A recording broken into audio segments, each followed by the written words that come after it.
Didn't fight back. I didn't raise my voice. I just stood at my apartment door in downtown Calgary, looking at two people I hadn't seen in 15 years and said, "I think you have the wrong address." They didn't. My mother's mouth opened. My father's jaw tightened the way it always did when reality refused to cooperate with whatever version of events he'd built in his head. And I watched them both stand there on my doorstep like strangers who'd shown up expecting someone else to answer. That moment took 15 years to arrive, and I had been ready for it for about 14 and a half. I grew up in Medicine Hat. Not the postcard version people imagine when they think of Alberta. Not mountains, not Banff, not anything you'd put on a calendar. Just flat, dry, wide-open sky and a house on a cul-de-sac where the neighbors knew your business before you did. My parents were the kind of people who cared enormously about what other people thought, not in a warm, community-minded way, in a grinding, exhausting, everything-must-look-perfect way. My father managed a mid-sized commercial real estate office. My mother volunteered for every fundraiser that put her name in the program. They had a certain life arranged around them, like furniture. Tasteful, deliberate, uncomfortable to actually sit in, and I was part of that arrangement. I was 22 when I told them I was pregnant. My boyfriend at the time, I'll call him what he was, which was a mistake wearing a flannel jacket, had been in my life for 2 years. He wasn't cruel. He wasn't a monster. He was just completely, utterly unwilling to be anyone's father. He made that clear about 4 days after I told him, and I never heard from him again. I've thought about him maybe 3 times since. None of them were fond. What I didn't expect was my parents. I sat down at their kitchen table on a Sunday afternoon in November. Snow was just starting outside. My mother had made coffee she didn't drink. My father sat with his hands flat on the table like he was steadying himself for news he already knew was coming. I told them, and the room went the kind of quiet that isn't peaceful. My mother looked at the window. My father looked at me, and what he said, very slowly, was, "You understand what this does to this family." Not a question, a statement about damage, about optics, about the story they'd been telling the neighbors for 22 years, and how I was now a problem in that story. I said I needed their help. I had a part-time job at a florist, and I was finishing a business administration diploma at the college. I wasn't asking for money forever. I was asking for time. A few months to figure out a plan. Maybe stay in my old room through the winter. My mother finally spoke. She said that wasn't something they were in a position to offer right now. I asked her what that meant. My father told me that if I was going to make this choice, I needed to make it independently, that they couldn't be seen to be endorsing a situation that reflected poorly on the values they'd raised me with, that maybe this was a lesson I needed to learn on my own terms. I was 22. It was November, in Alberta.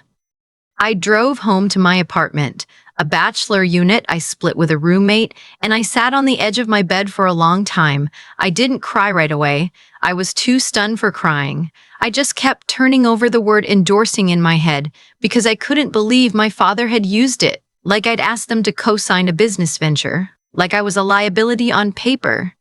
I cried later, but even then something in me was already hardening into something useful. The pregnancy was difficult from the start. I was working 4 days a week at the florist and picking up shifts at a coffee shop on weekends. My roommate, a nursing student named, well, I'll just call her the best person I've ever known, covered my half of rent twice without me asking. She brought me crackers at 11 at night when I couldn't keep anything down. She drove me to every prenatal appointment because I didn't have a car, and the bus in winter is its own kind of trial. I was 7 months along when things started going wrong. I won't go into the medical details because they're mine and they still cost me something to think about. What I'll say is that I spent 4 days in the Foothills Medical Center in Calgary. I'd moved there by then following a better job offer, and that when I left alone. The grief of losing a child you've been preparing for is a specific kind of grief. It doesn't look like what people expect grief to look like. It's very quiet. It sits in the corner of every ordinary moment. You're making toast and it's there. You're waiting for the light to change and it's there. You carry it like something in your coat pocket that you can't put down and can't explain to anyone who hasn't felt it. I called my parents from the hospital. My mother said she was sorry, and she meant it, I think, in whatever limited way she was capable of meaning it. But then she said, maybe this is for the best, given everything, and I hung up, not dramatically, just because there was nothing left to say to someone who would reach for a silver lining in that moment. I didn't call them again for 3 years, and after those 3 years, I stopped calling entirely. Building something from nothing is not a montage. There's no music. There's no time lapse of seasons changing while you drink coffee and look determined.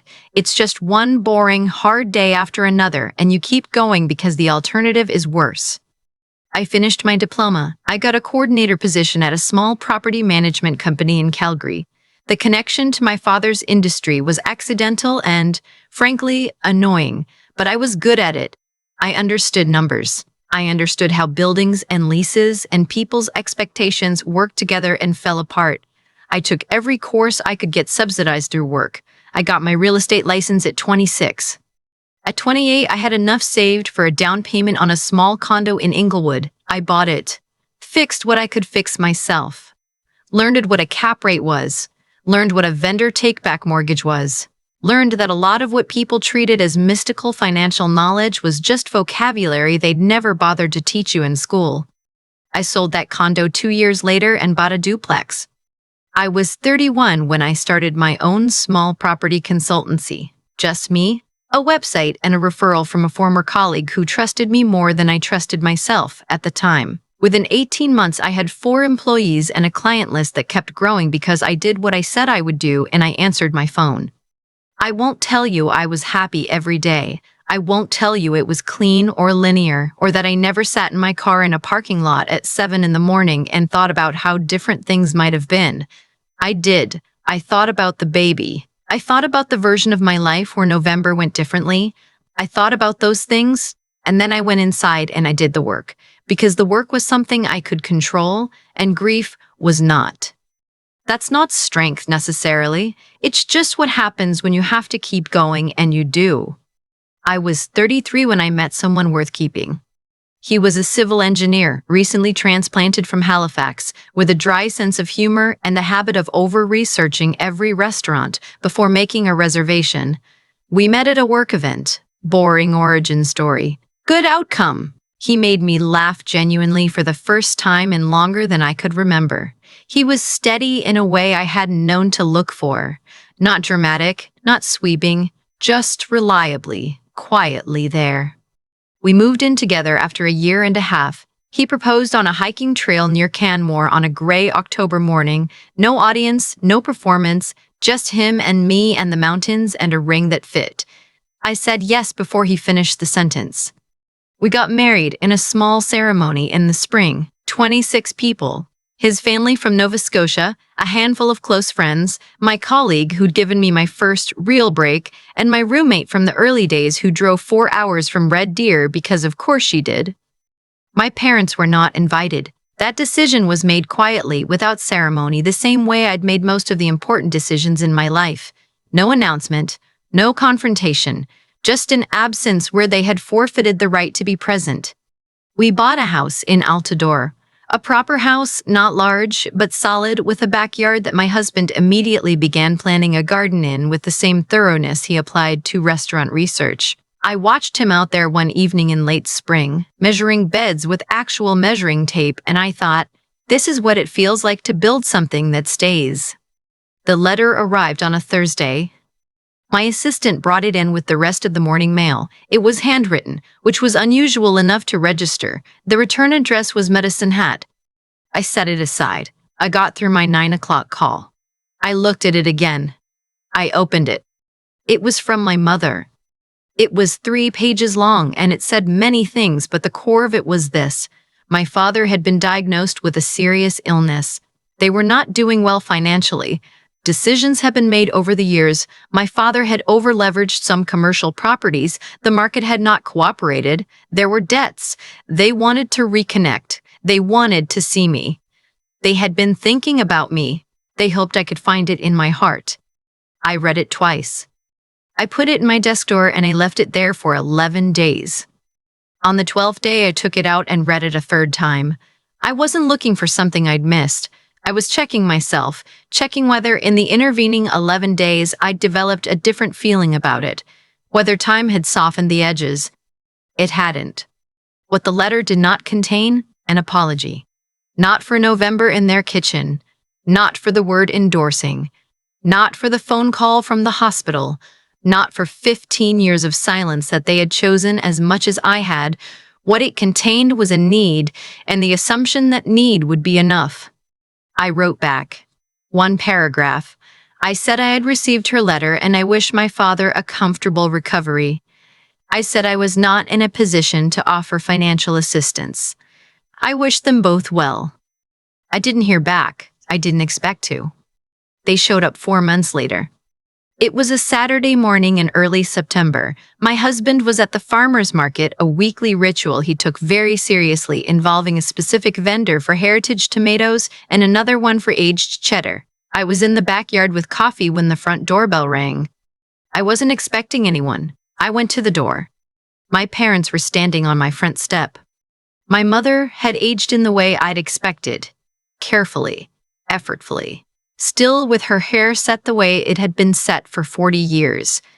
My father looked smaller than I remembered. Illness had taken something from the way he filled a room. He was leaning slightly on a cane I didn't know he needed. I stood in the doorway. My mother said, "Josephine." My name in her voice after 15 years was a strange thing to hear. I said, "You should have called." My father said they had tried. I had a different number than I used to. Of course I did. A lot had changed. My mother said they'd driven up from Medicine Hat. They found my address through someone, a mutual acquaintance from their church who knew someone who knew the area. I made a mental note about that for later. I did not invite them in. My father said they needed to talk. He said there were things he needed to say. He said, and he looked at the ground while he said it, that they had not handled things well when I was younger, that he understood that now. I waited. My mother said they had also come because of, and here she paused and looked at my father and then back at me, because of the grandchild. And the whole conversation shifted. I said, "I'm sorry." My father said they knew I had been pregnant. They knew there was a child. Someone, somewhere in the 15 years I've been living my life, had fed them a story, incomplete, incorrect, delivered third hand, and they had arrived on my doorstep with it assembled into a belief. They wanted to know their grandchild. They wanted to be part of that life. I looked at them both for a moment, and then I said, very calmly, "What grandchild?" My mother's expression changed. I said, "I lost that pregnancy in the hospital 15 years ago. I called you from that hospital and you told me it was for the best." My father said nothing. I said, "There is no grandchild. There never was. And you drove 3 hours to ask me that." The silence on my front porch was the loudest thing I had heard in years. My mother said she hadn't known. She said she was sorry. She said she thought she'd heard someone had told them. I said, "Someone told you wrong." My father started to say something about their current situation, about the debts, about the fact that they were struggling and that I seemed to be doing well and that families should be there for each other in hard times. I let him finish. Then I said, "You made yourself very clear about what family meant when I was 22. You made the same thing clear when I called you from the hospital. I've had 15 years to build something without you, and I did. I'm sorry you're having a hard time. I genuinely hope you find the help you need, but that help isn't going to come from me." I stepped back. I said, "I hope you have a safe drive home." And I closed the door. I stood in my front hallway for a few seconds. The house was quiet. Outside, I could hear my neighbor's kid on a bicycle on the sidewalk, the small, ordinary sounds of a Saturday. My husband came home 40 minutes later with heritage tomatoes and aged cheddar and a very specific opinion about a new hot sauce vendor he'd discovered. I was sitting at the kitchen table with fresh coffee and he looked at me and said, "What happened?"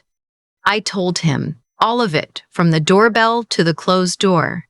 He sat down across from me and he listened the way he always listened, fully, without interrupting, without filling in the gaps before I'd found them myself. When I finished, he said, "Are you okay?" I thought about it. I said, "Yes, I think I actually am." And I meant it. Not in the way you say it to end a conversation, in the way you say it when you've just proven it to yourself. I don't tell this story because I want sympathy or because I want my parents to be villains in someone else's narrative. They are people who made choices. So did I. The difference is that my choices, made alone at 22 in a November kitchen and again at a hospital bedside and again every year since, build something real, something that doesn't depend on anyone's approval or anyone's presence to stand up. The grandchild they came looking for doesn't exist, but the life I built in the absence of their help, that exists. My husband exists, my company exists, the house with the garden and the measuring tape and the heritage tomatoes exists. The people who show up for you when you have nothing, they are your family, not the ones who wait until you have something they want. I learned that the hard way in a city far from home in the middle of a winter that felt like it would never end. And then it ended, and I was still here. There's a thing I keep coming back to, years after that Saturday morning on my front step. It's not the look on my mother's face when I said what grandchild. It's not even the silence that followed. It's the fact that they drove 3 hours. 3 hours, carrying a story that had never been true, and somewhere inside themselves they must have known it was fragile. They came anyway. Because need is a powerful thing, and it has a way of making people believe what they want to believe. I don't say that with bitterness anymore. I say it because I think it's important to understand what actually happened, cause and effect, plainly. My parents made a series of choices. They chose reputation over their daughter at 22. They chose a silver lining over grief when I called from that hospital. They chose 15 years of distance, and then, when their circumstances changed, they chose to show up at a door they had no right to knock on. Every one of those choices had a consequence. The consequence was a closed door, not as punishment, as the natural result of what they had built or failed to build between us. And I made choices too. I chose to keep going when keeping going felt impossible. I chose to learn what I didn't know instead of waiting for someone to hand it to me. I chose, slowly and imperfectly, to build a life that didn't depend on the approval of people who had made clear they weren't reliable. Those choices had consequences too. A company. A home. A husband who listens like it matters. A garden being measured with actual measuring tape on a Saturday morning while I stand in the kitchen with coffee and feel genuinely okay. I think about the person I was at 22 sometimes, sitting on the edge of a bed in a bachelor apartment, too stunned to cry yet, turning the word endorsing over in my mind. That person deserved better than she got, but she also turned out to be someone worth becoming, and I'm not sure the second thing would have happened without the first. I don't think suffering is necessary or noble. I just think that when you're left with nothing to rely on but your own judgment, you either learn to trust it or you don't. And I chose to learn. What I carry from this isn't a lesson about forgiveness or family or karma in any cosmic sense. It's something simpler. The quality of your choices over time is the quality of your life. Josephine. My mother called me that on the doorstep, and it landed strangely, like a name used by someone who didn't quite know the person it belonged to anymore. That Josephine built something real, not because she was exceptional, because she was honest about what the situation required, and she did the work anyway. That's what I'd want anyone to take from this. Not the drama of the door closing, but the 15 quiet years before it and what you can do with them if you decide that who you become is yours to determine. The roommate who drove 4 hours from Red Deer to watch me get married, she is family. The colleague who gave me my first referral because she trusted my word, she is family. My husband, measuring garden beds with the same thoroughness he brings to everything he loves, he is family. The rest was just a door I was finally ready to close.